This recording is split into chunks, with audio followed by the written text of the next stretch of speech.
শরীর কি শুধু রক্ত মাংসের এক কাঠামো? না, এটি একটি সজীব যন্ত্র, একটি পবিত্র মন্দির, যার ভেতরে বাস করে আমাদের অস্তিত্ব।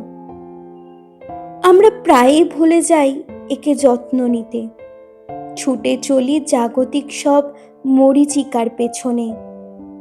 কিন্তু যেদিন এই যন্ত্রটি অক্ষম হয়, সেদিন থমকে যায় পৃথিবীর যাবতীয় চাকচিক্য।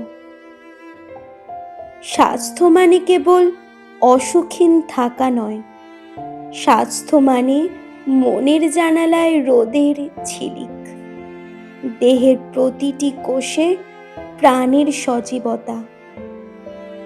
পরিমিত আহার, একটু বিশ্রাম আর এক চিমটি হাসি, এটুকুই তো চাওয়া এই শরীরের। আমরা যেন ভুলে না যাই, সুস্থ থাকাই হলো জীবনের শ্রেষ্ঠ বিলাসিতা।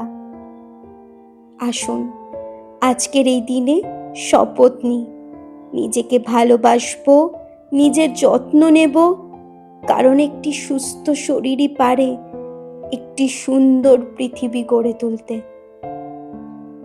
কলম ও কণ্ঠে আমি তানিয়া।